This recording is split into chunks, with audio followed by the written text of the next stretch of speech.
Yeah, I know. What happens? Yeah. Well, the 2006 film The Guardian, anybody see it when it came out a few years ago? Yeah. It starred Kevin Costner and Ashton Kutcher in a dramatic role. It tells the story of aviation survival technicians in the United States Coast Guard, people known in the movie as Guardians. These are the ones called in on search and rescue operations. They're helicoptered in, dropped into treacherous waters to save drowning people. Now, the movie itself wasn't really that great. It was filled with cliches and melodramatic sap. But it does a fine job honoring our least appreciated branch of the U.S. military. The Coast Guard is not as large as the other branches of military, but still has 43,000 active duty members. They are routinely dismissed as Navy rejects. But the reality is that the Coast Guardsmen are a proud, hardworking bunch who perform a variety of duties, including search and rescue operations, homeland security, maritime law enforcement, and environmental protection. Their motto is Semper Paratus. Anybody know what that means? Always ready. At a moment's notice, they need to be able to suit up, head out, fly in, jump down into the treacherous waters to save and rescue desperate people in peril on the seas. In 2011 alone, they responded to 20,510 search and rescue operations, saved over 3,800 people. If you remember the mess that was the government's response to Hurricane Katrina, one of the lone bright spots was how the U.S. Coast Guard responded to the situation, rescuing 33,584 people from rising floodwaters. The USCG has a pledge they make to themselves and to the nation. It's called the Coast Guard Ethos. It goes like this. I am a Coast Guardsman. I serve the people of the United States. I will protect them. I will defend them. I will save them. I am their shield. For them, I am Semper Paratus. I am a guardian. We all need a guardian. We all need someone who isn't afraid to rush to our aid, even if it means flying into the elements. We aren't always the smartest sailors. We get ourselves in some maritime pickles. Plus, life can get stormy sometimes. We get stuck out at sea. We need someone who is always ready, Semper Paratus, to make his way out. In the book of John, Jesus' disciples find themselves in need of a rescue. They are stuck on the high seas, worried for their lives. Thankfully, they had a guardian. He had no wetsuit or helicopter or marine cutter. Indeed, he did not need them. But he was ready to go. And the story became a lesson for them and now becomes a lesson for all of us about just how determined our guardian is to rescue us from the storms of life, death, and sin. The story is told in John chapter 6, and we're going to study the story here this morning in our ongoing study of the book of John here at Rooftop. Right now our series is called Street Fighter, how Jesus battles our enemies to rescue us from sin and death. During this series, during this section of John, we see Jesus going up against his enemies, the Pharisees, and challenging their corruption and power. As we've seen, Jesus is not afraid of a fight. But the religious leaders are not the only enemies that Jesus goes up against. He also goes up against other enemies, including the wind and the waves. This very short story is told in John chapter 6, verse 14. You can follow along in your Bibles or from the screens above me. John 6:14.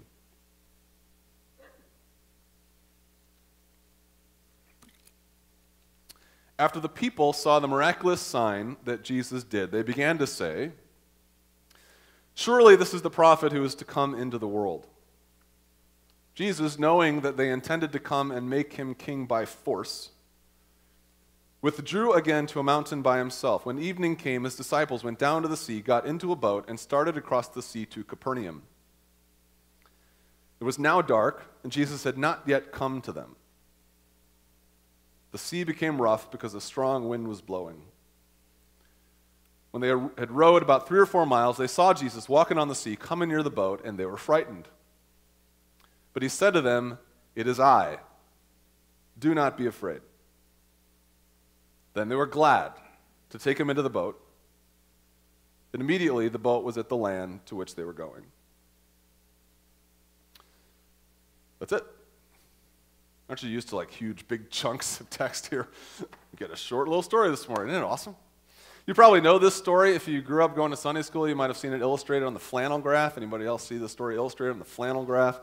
Though it is so familiar, and though you've probably heard this story preached on so many times, let me go ahead and recast the story so we can all appreciate the scene and be on the same page. In this story, Jesus has just miraculously finished feeding a huge crowd of thousands of people, just a few fish and loaves.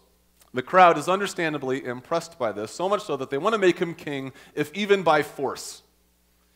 Now, Jesus knows he is king. He knows he intends to rule as king, but he doesn't want to be coronated by force in his time. So he quickly sends his disciples down to the boat, telling them to row across the lake to the next town, while he, meanwhile, escapes to the mountains for some time away. They shove off into the water, thinking that they'll meet up with Jesus later, not knowing exactly how he plans on catching up with them. Now, the Sea of Galilee, the sea on which the disciples are rowing, is a relatively large lake. It's 13 miles long by 8 miles across. The sea is small enough to row across, but it's large enough so that doing so is risky and could take all day, or in the case of the disciples, all night. Plus, the Sea of Galilee is actually in a precarious position geographically.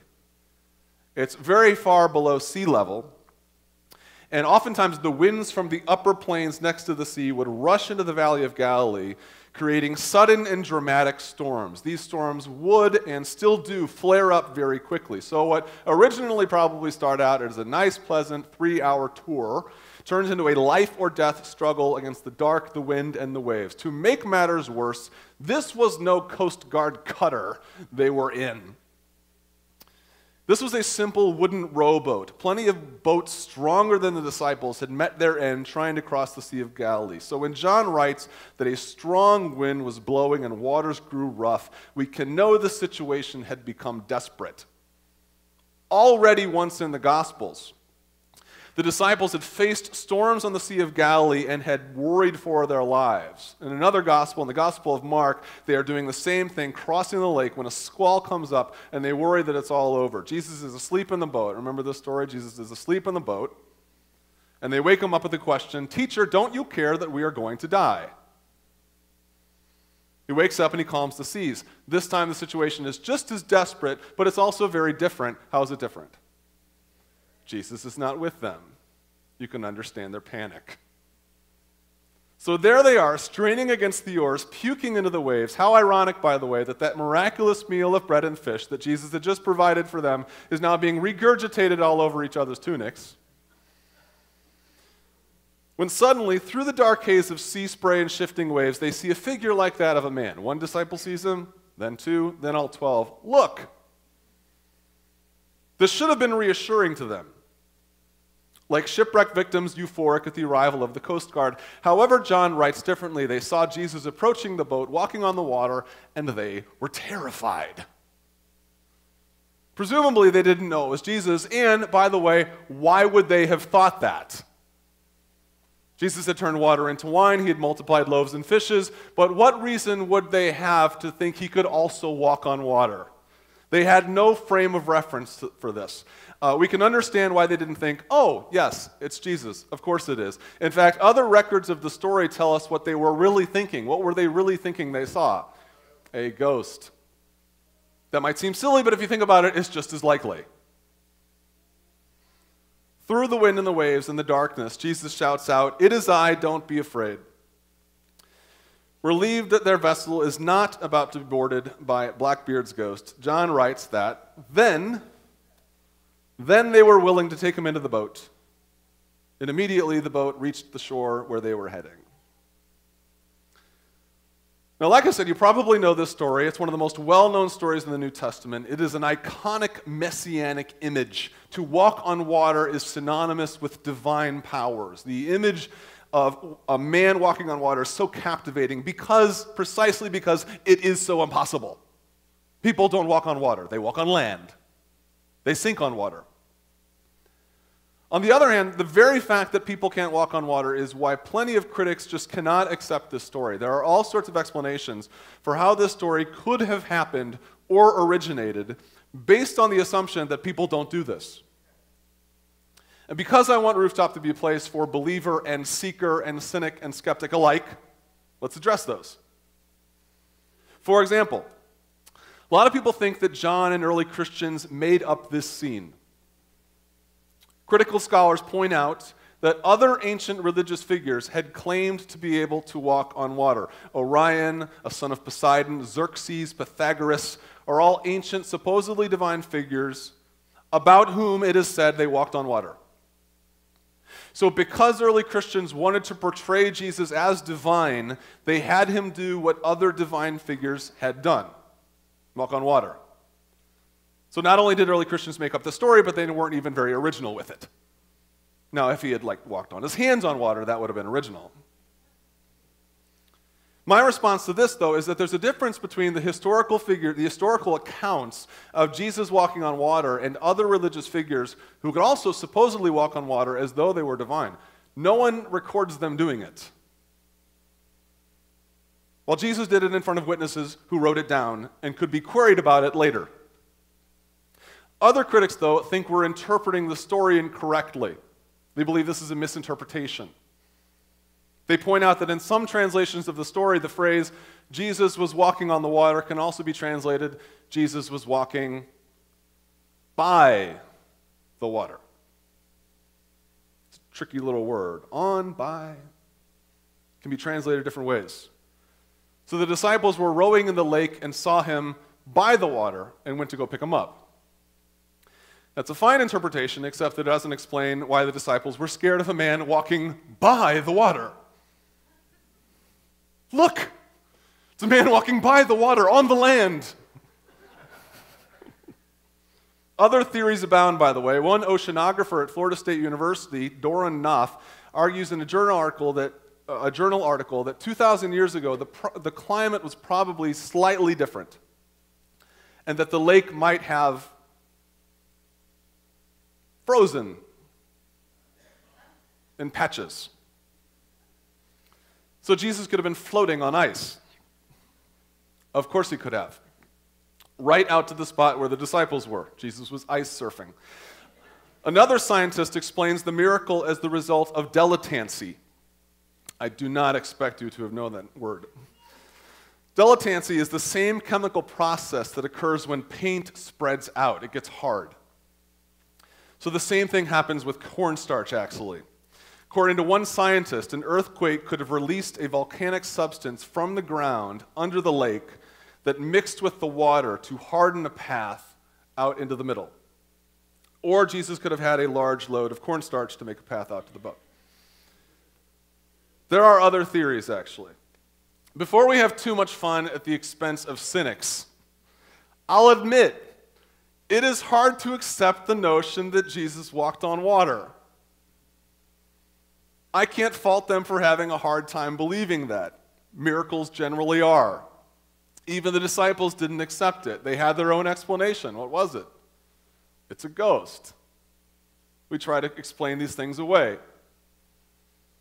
But of course, the question of how Jesus walked on water is a fool's errand. If you accept it as a miracle, there is no explanation. The real question is what the event means. What does the story mean? Why does John tell it? And let me just go ahead and answer that question and tell you what the point of the story is. The point of the story is not that Jesus can do magic tricks, not that the Sea of Galilee is a dangerous place. The point of the story is that Jesus came as the God of creation to rescue us from the storms of life and sin. That's the point of the story. Jesus came as the God of creation to rescue us from the storms of life and sin. And I'm not just making this up either. You see, there's this one tiny little key verse in the story that unlocks its meaning. The key to the story is in 3 little English words in verse 20. The words are, "It is I." That's what Jesus says. Don't be afraid. It is I. The Greek phrase, you knew we would go here, right? The Greek phrase, New Testament written in Greek, the Greek phrase for this English phrase is a very important couple of words. The words are ego eimi. Ego eimi. The phrase ego eimi, it is I, can be translated lots of ways, including I am he, it is I. Jesus uses this phrase a lot, especially in the Gospel of John. Sometimes he's using it very simply, like ego eimi, I am going this way, I am doing this, ego eimi, I am hungry, ego eimi, lego my ego eimi. Sometimes he's just using it in ordinary casual conversation. But sometimes he uses it to mean more. Sometimes he uses it, ready for a big fat theological word, sometimes he uses it as a theophanic utterance. A theophanic utterance. You know what a theophany is? It's a vision of God. And sometimes he uses it to assert his divinity. Ego eimi, to point himself to God, as God. And the reason we know this is because those words, ego eimi, are used by God in the Old Testament to refer to himself. Like way back in the book of Exodus, when God first meets Moses. You know who Moses is? The original Hebrew prophet? When he first meets Moses at the burning bush, Moses asks him his name, and in Hebrew, Old Testament written in Hebrew God says Yahweh, which is oftentimes translated I am, but in the Greek translation of the Hebrew Old Testament, that phrase is translated how? Ego eimi. Now, like I said, sometimes Jesus is using this phrase normally, but sometimes he uses it to make the point. What's the point? The point that he is God. And we see this very clearly later in John, in a passage we're going to study in a few weeks. Jesus is arguing with the Pharisees about his divinity, and he tells them this. He says, I tell you the truth, before Abraham was, ego eimi, I am. And what happens after Jesus says this, by the way? The Pharisees pick up rocks and try to kill him because they know what he said. Jesus didn't say, I am the creator. He didn't say, I am the one who created the earth. All he said was, ego eimi, it is I am. And they knew exactly what he meant. My point here is that he's saying it here also. Walking on the water to the disciples, reassuring them that it's none other than the divine guardian that is making his way to their vessel. And this makes all sorts of sense, given that the ancient Jews actually believed that God was capable of doing just this, of walking on water. God had a long history of water miracles, whether it was parting the Red Sea or the Jordan River. Even in the Old Testament book of Job, chapter 9, the author writes something that Jesus' disciples would have surely known. He writes that God alone stretches out the heavens, and what else does he do? Treads on the waves of the sea. So it was the Jewish expectation that the divine Messiah would walk on water, and when the disciples see Jesus strolling across a white cap and hear him say, it is I, they would have understood his point. For the sake of being thorough, by the way, I should tell you that not all Bible scholars think this is a theophanic utterance. Not all scholars think that Jesus is saying, I'm God. They think he might just be saying, relax, it's me, Jesus. They think this would be an odd time to teach the disciples a lesson about his identity using Old Testament allusions based on Hebrew and Greek word choice. Follow that? This would be a strange time to make that point. And they have a good point. The disciples are stuck in a storm, blown, tossed about by the waves. They are afraid for their lives, afraid they will never see their friends or families again. Scholars wonder why, of all moments, Jesus would get all theological here. I actually think just the opposite. I think it is at our most frightened and our most desperate that we need to be reminded of exactly who Jesus is. It's at our most nervous and our most fearful that we need to be reminded that Jesus is not just some guy, not just some magician, not even just some divine historical figure, but the actual God of creation who treads upon the waters of the sea he created, the ego eimi. Which brings us to the matter of application.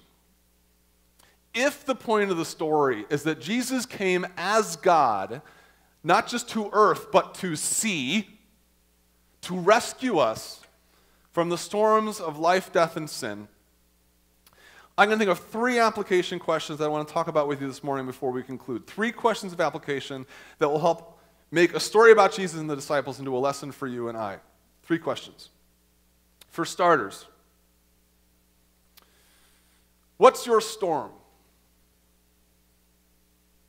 The disciples were facing a storm with wind and waves that were exhausting them and battering them around and moving them off course and making them worry that they would never see their families again. Let their storm be a metaphor for the storms we all face in life. We all get stuck in storms. We all get overwhelmed by circumstances that are beyond our control. We all get threatened by waves that could swallow us under. Most of the time, life feels like just one big, great storm. Have you ever heard the phrase smooth sailing? I've never experienced that. Life just feels like one big giant storm with the occasional let up for a round of golf. What's your storm? We all have them. Is it a financial storm? Are you facing a mountain of debt, declining income, increased expenses, and the possibility of unemployment? I know some of you are. I can't even imagine what it's like swimming in those waters. There's a reason they're called loan sharks. There's a reason your house is what? Underwater. There's a reason you're swamped with debt, treading water with bills. It's a storm. Or is it a relational storm? Has a friend betrayed you? Has a spouse left you? Has a child disappointed you? Has a parent hurt you? A while back, a friend of mine told me that his father disowned him. I said, really? That actually happens? I've read about that in advice columns. But a friend of mine, his father disowned him. That happens. What's your storm? Is it a physical storm? Are you racked by ailments and disease? Is your body going down quickly? You're just falling apart. I'm only 38. You know about my ailments. Actually, you don't even know the half of it. You know about half of my ailments. I could give you a list of my ailments. So many parts of my body hurt that when I go to the gym, I actually don't know what to work out. My left forearm has some sort of ligament tear. My right shoulder has a torn rotator cuff. My right hip is recovering from surgery. My right knee has a loose patella. I have muscle spasms in my back. Here's what I can do at the gym. I can do sit-ups and left leg extensions. It takes 5 minutes. Best workout ever. What's your storm? Is it a psychological storm? Are you depressed and lonely? Are you anxiety-ridden and phobic? Are you sleepless and exhausted? What's your storm?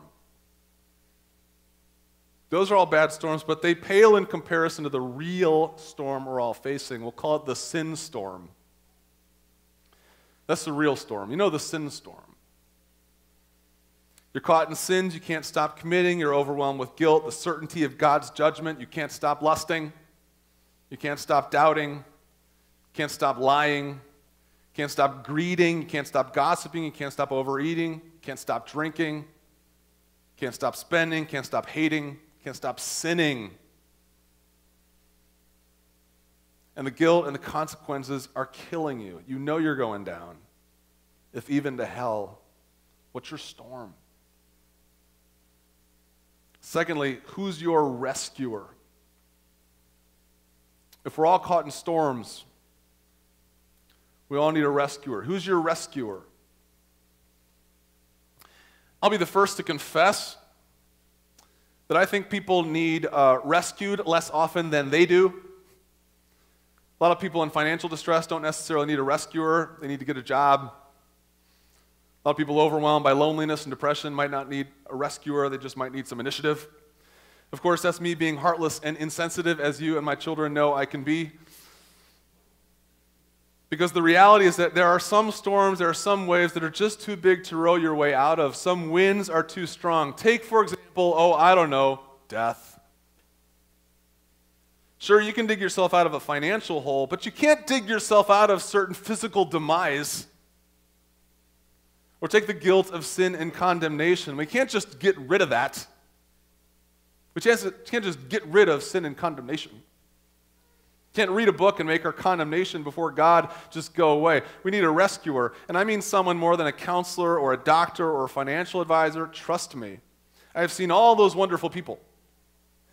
I've seen financial advisors to help me with my money problems. I've seen doctors and chiropractors and specialists to help me with my physical problems. I've seen counselors to help me with my emotional problems. I've seen friends to help me with my lonely problems. I will always be grateful for their help, but in the long run, they can't help me really. I don't need an advisor or a friend or a doctor. Ironically, I don't even need a pastor. I need a Savior.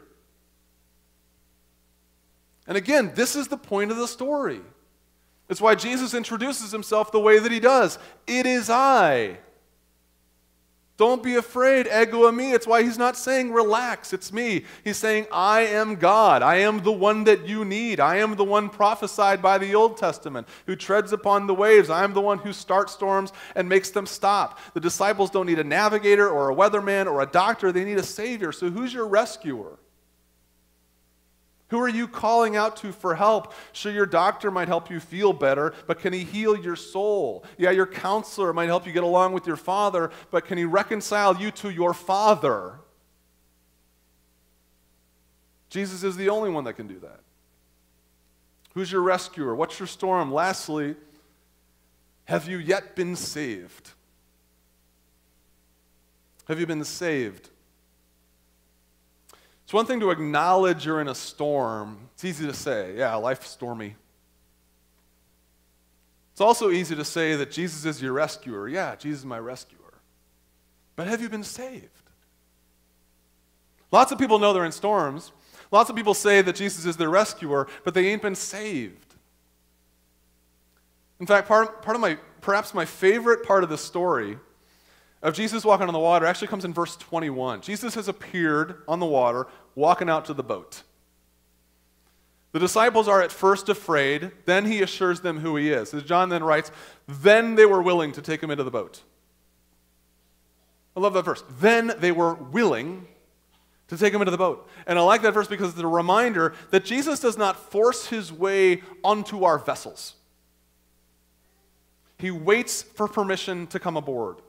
As long as the disciples were gripped by fear that Jesus was a sea ghost, they would have never let him into the boat. Jesus would have kept walking towards them, and they would have kept rowing away. Row, row, row your boat.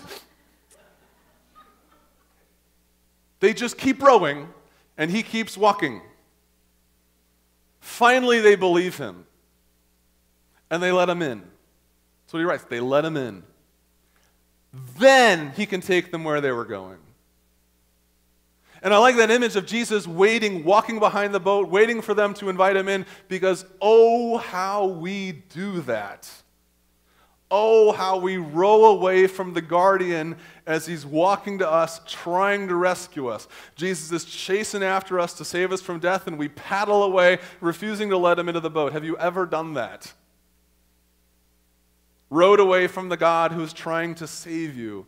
In practical terms, this is called not coming to church when you know you need to. Or not reading your Bible because you're afraid of what you'll find. Or not placing the phone call because you're afraid of what you're going to have to talk about.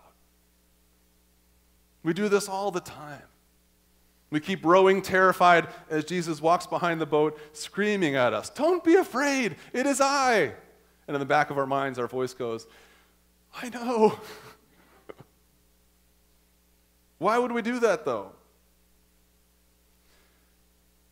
Well, we're panicked with fear. People blinded by fear tend not to make healthy decisions. Oh my gosh, it's help. Run away. Also, we're proud. We think we can get through this by ourselves, like we're expert sailors or something. It's not a problem. I can do it. I can do it. Then we die. We're too afraid to accept his invitation. We're too proud to invite him into the boat. All the while, Jesus just keeps on walking on water behind the boat, waiting for us to let him in. So let him into the boat. He's walking on water, waiting to get into your boat, get you where he wants to take you. Let him into the boat. Call for help. Get yourself baptized. Pray for him to enter your life. You know you're in a storm. You might believe Jesus has come to rescue you, but have you been saved by the guardian? He came to save you. He came to protect you. He came to defend you. He is your shield. For you, he was always ready. He is your guardian. So let him into your boat. Let's pray.